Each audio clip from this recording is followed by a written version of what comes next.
Let's roll. 27 was it. Invite. This guy has beat me more than once, and he will beat me again if I am not careful, or even if I am careful. Here we go. My opponent is typing my way.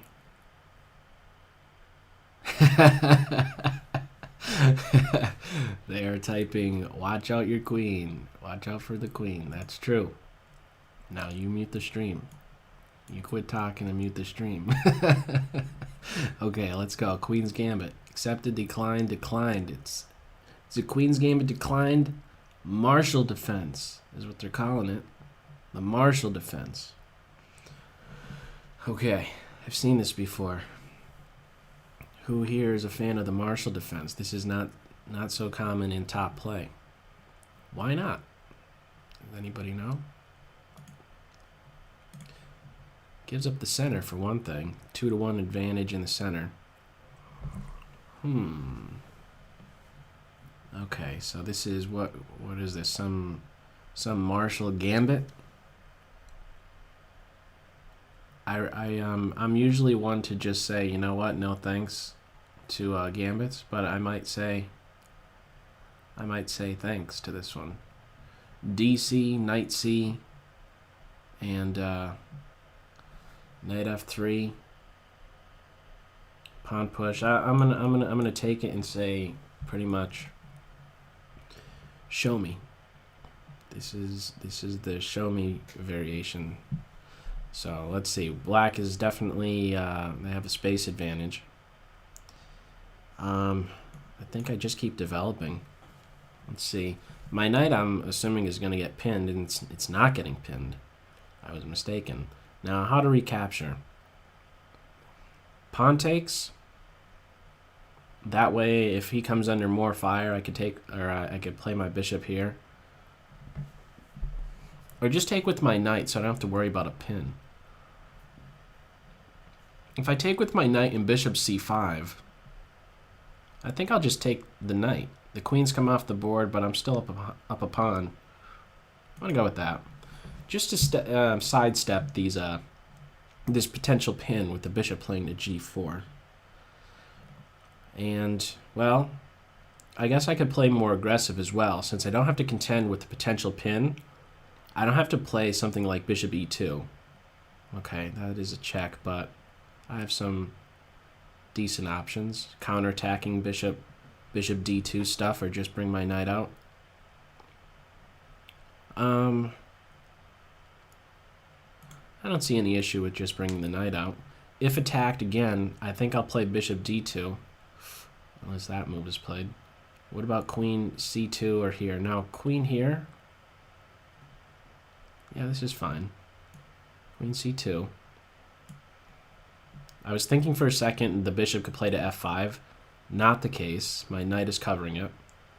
If the knight is removed, I could first take this knight with check. It's an important detail. If the knight is captured, I do not take with my queen unless I want to lose with bishop b4. So knight takes, pawn takes. I should probably just have that in pre-move, but I'll just hold off. Okay, well, let's see. Knight takes, pawn takes. I wouldn't have anything else, would I? Oh, maybe there's knight takes knight. I'd be on the queen. So okay, this I'm already feeling as though this can't be right. This can't be the correct continuation to really be going forward with. Bishop b5. I was thinking about knight takes knight, but I think bishop to b5 pins that knight, and I'm threatening to land a fork.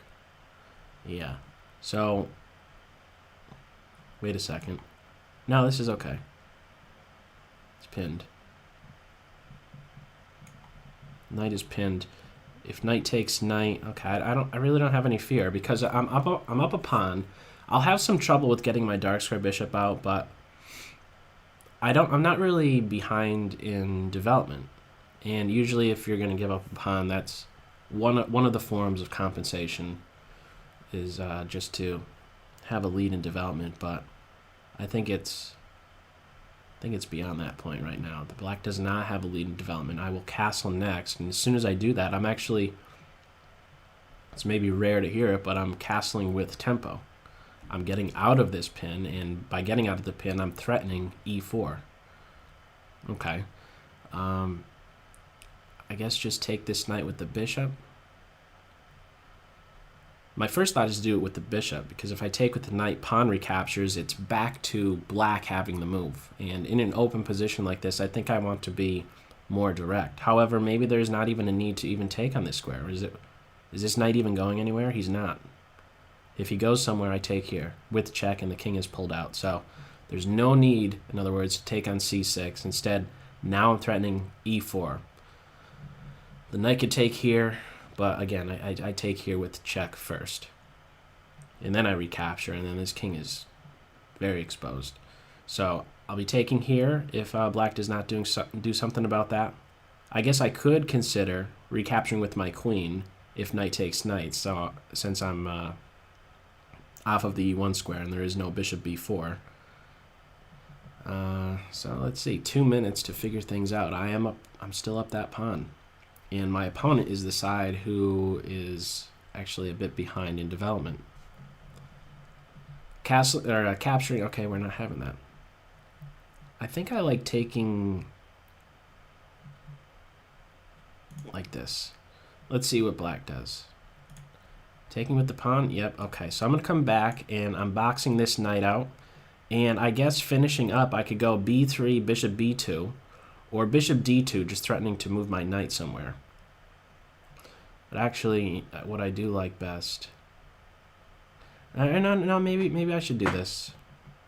Yeah, I'm going to go with this. I was thinking b3, bishop b2, because I'm anticipating later on rook b8 stuff, and I would much rather have a b3, a2 structure, but I think this is fine.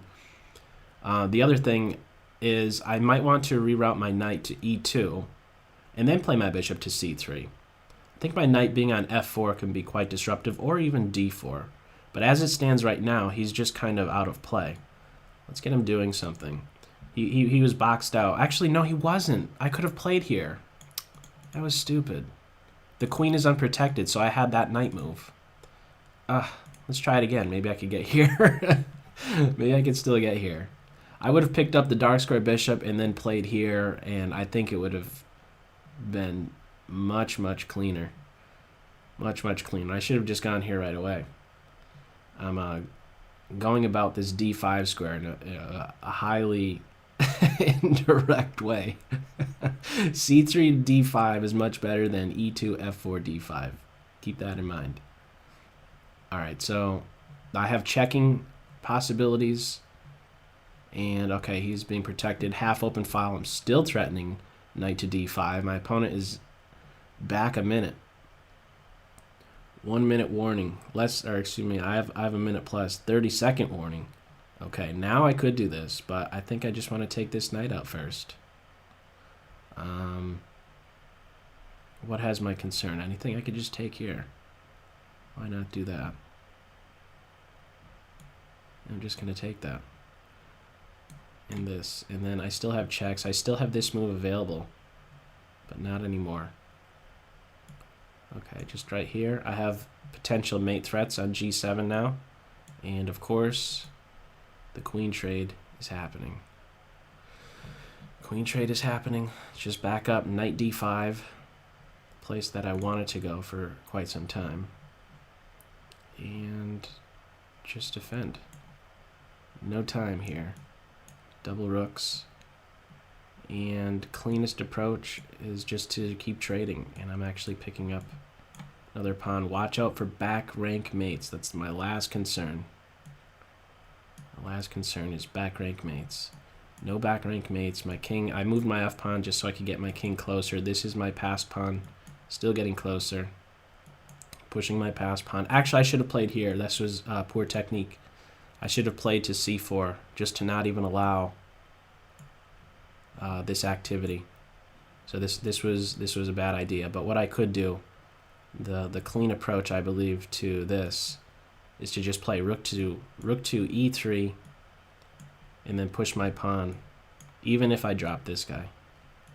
So now he's tied down and then he runs. Just keep going. And I'm not going to take just yet. Actually, I could do that right now. There's also no time. No time for Team Black. Just watch out for stalemate. No stalemate. 1, 2, 3. Alrighty. Good game, Mr. Colas. Good game. Let's go back and flip this board. Alright, well, Marshall Gambit, is that what they were calling? No, not Marshall Gambit, excuse you. It's the Marshall Defense. Not very common, but I shouldn't have gotten that type of advantage. I'm not really used to seeing c6 here. Well, again, I'm not used to seeing the Marshall Defense for one, and the other thing is just I'm not so sure how, what am I trying to say? How playable, really, this Gambit turns out. I mean, let's see.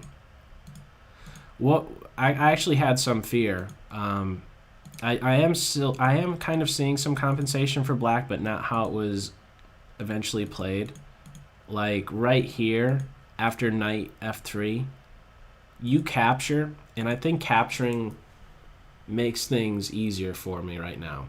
By releasing the tension, you'll know by my recapture, I don't have to worry about a pin, for one thing. And, you know, I'm no longer guessing is another. You could maybe push forward. I don't think pushing forward is best, but I think what is best is keeping the tension, placing my knight in the pin right away.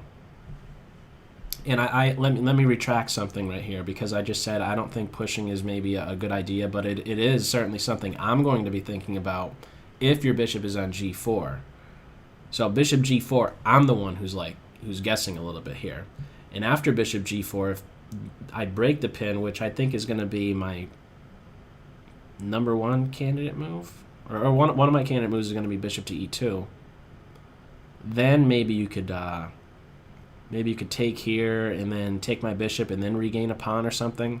I think this is going to be an improvement. Bishop to g4. Keep this tension, bishop g4 first, and then try this other stuff. Maybe you could still be going with the queen check or the bishop check.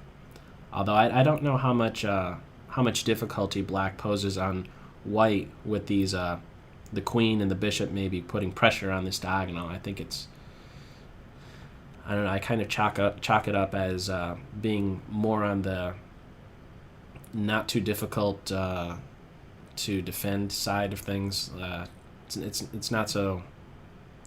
I could defend that without much problem.